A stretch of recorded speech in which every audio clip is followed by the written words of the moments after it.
sempre più vicino l'accordo tra Paris Saint-Germain e Inter per il riscatto di Mauro Icardi.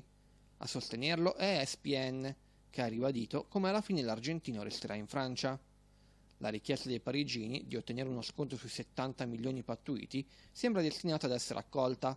Il nuovo punto di incontro, anche vista la crisi economica scaturita dalla pandemia di coronavirus, sarebbe stato trovato sui 60 milioni di euro, 55 di parte fissa più 5 di bonus. Intanto è avviata anche la trattativa con Vanda Nara, agente e moglie di Icardi. Per lui pronto un contratto di 4 anni a 10 milioni di euro a stagione. Giorgio Chiellini nella sua autobiografia è tornato sulla finale di Champions League contro il Real Madrid del 2017, persa a Cardiff per 4-1. Ero convinto che l'avremmo vinta, un mese prima eravamo nettamente i più forti d'Europa. Le finali per noi arrivano sempre troppo tardi, non siamo riusciti a gestire la partita.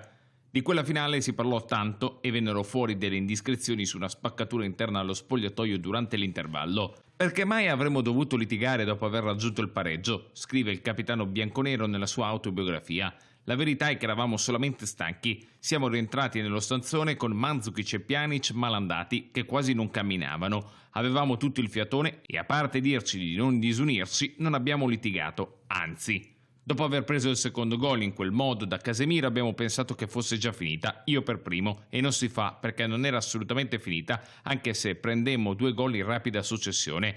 Il terzo è stato da sprovveduti, Mandzukic anticipato, Alexandro infilato e io con Bonucci fermi come mammalucchi a guardare Ronaldo segnare. Anche sull'1-3 abbiamo avuto qualche occasione e segnando avremmo riaperto tutto perché il Real Madrid può smarrirsi in un momento. Sulla presunta lite tra Bonucci e Dybala o sui malumori con l'allora tecnico Allegri specifica. Qualche giorno dopo Buffon mi chiese se si era perso qualcosa, se quello che leggeva sui giornali fosse successo davvero, magari mentre lui era assente. Gli era venuto il sospetto, ma l'ho rassicurato, anche se il dubbio stava venendo pure a me. Leggende metropolitane, non bisogna credere a tutto. Il Gran Premio di Silverstone potrebbe ancora disputarsi. Secondo quanto riportato dal Times, infatti, il primo ministro inglese Boris Johnson potrebbe decidere di concedere una deroga per il circus alla quarantena di 14 giorni imposta per chiunque entri in Gran Bretagna. Questo speciale permesso potrebbe essere motivato dalla volontà di Johnson di sostenere il comparto del motorsport britannico, autorizzando così una delle competizioni più iconiche del calendario di Formula 1 in programma a grandi linee in 2 sessioni diverse tra luglio e agosto. Una concessione così però creerebbe un precedente su cui potrebbero far leva molti altri settori lavorativi.